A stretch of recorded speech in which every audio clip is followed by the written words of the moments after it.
السلام علیکم ورحمۃ اللہ وبرکاتہ۔ آج لیلۃ القدر کی پہلی شب ہے، تو میں بتاؤں گا کہ ہمیں کیسے عبادت کرنی ہے۔ رمضان کے مبارک مہینے کا آخری عشرہ شروع ہو چکا ہے۔ ہمیں اور آپ کو آخری عشرے کو خوب وصولنے کی کوشش کرنا ہے۔ رمضان کے آخری عشرے کی طاق راتیں کون کون سی ہوتی ہیں؟ 21، 23، 25، 27، 29۔ یہ 5 راتیں ہیں جو سال کی سب سے قیمتی رات ہیں۔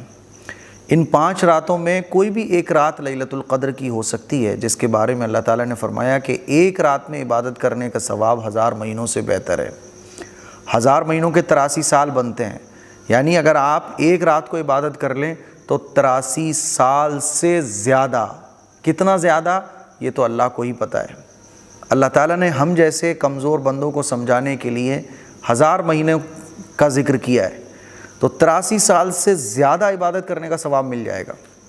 آج پہلی شب ہے، آپ لوگوں کے مائنڈ میں یہ ڈاؤٹس ہوں گے، یہ سوالات ہوں گے کہ آج کی رات میں ہمیں کیسے عبادت کرنا چاہیے، کیونکہ سوشل میڈیا کا ٹائم ہے، نہ جانے کیا کیا سوشل میڈیا پہ بتایا جاتا ہے۔ میں دیکھ رہا تھا کہ پہلی شب کی الگ عبادت، دوسری شب کی الگ عبادت، تیسری شب کی الگ عبادت، چوتھی شب کی الگ عبادت، 5ویں شب کی الگ عبادت، الگ الگ نمازیں، الگ الگ دعائیں، الگ الگ طریقوں سے پتہ نہیں کیا کیا بتایا جا رہا ہے۔ تو میں نے سوچا کیوں نہ آپ کو قرآن و حدیث کی روشنی میں عبادت کرنے کا صحیح طریقہ بتایا جائے، جس سے آپ لوگوں کی ٹینشن بھی کم ہو کہ بھئی ہمیں کرنا کیا ہے۔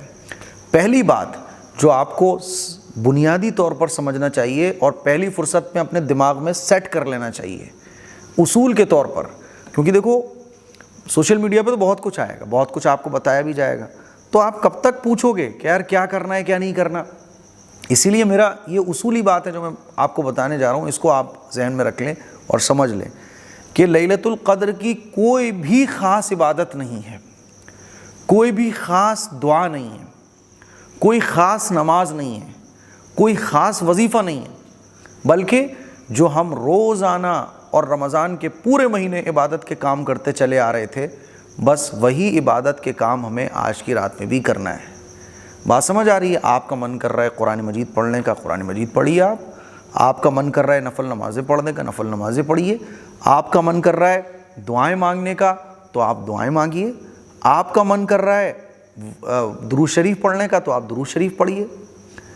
آپ کا من کر رہا ہے کہ چلو اللہ کی تسبیح بیان کرتے ہیں، سبحان اللہ، الحمدللہ خوب پڑھتے ہیں، بھائی بہت اچھا۔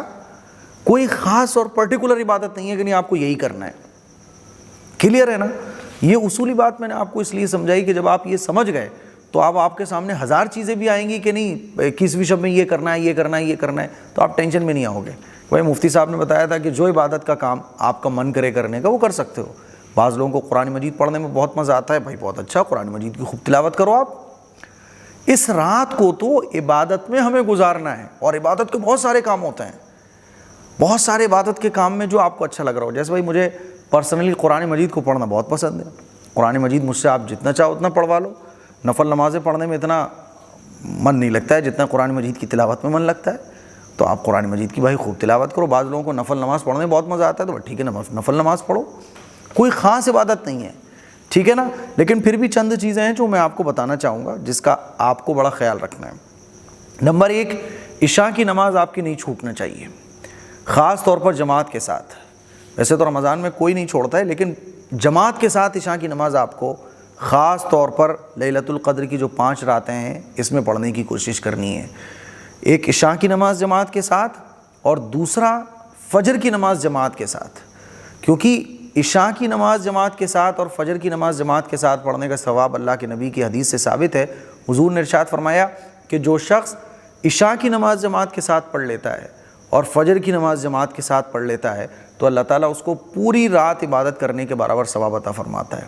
تو مان لیجیے آپ نے عشاء کی نماز جماعت کے ساتھ پڑھ لی اور فجر کی نماز جماعت کے ساتھ پڑھ لی، تو رات میں اگر تھوڑی بھی عبادت آپ کر لو گے تو حدیث سے ثابت ہے، اللہ کے نبی کا ایک ایک لفظ سچا، اللہ کے نبی نے جو بیان کیا وہ سچا، تو آپ کو پوری رات عبادت کرنے کے برابر ثواب مل جائے گا، ٹھیک ہے؟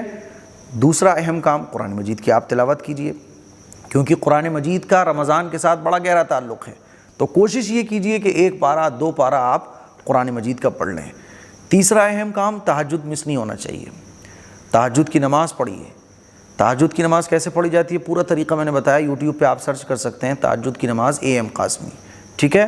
چوتھا موسٹ امپورٹنٹ کام، آپ دعاؤں میں اپنا ٹائم زیادہ سے زیادہ اسپینڈ کیجیے، کیونکہ تہجد کا وقت ویسے ہی دعاؤں کی قبولیت کا وقت ہے، لیکن رمضان میں اور پھر رمضان میں بھی آخری عشرے میں بھی لیلۃ القدر کی 5 راتوں کا، اللہ اکبر، بڑی فضیلت والا یہ ٹائم ہے۔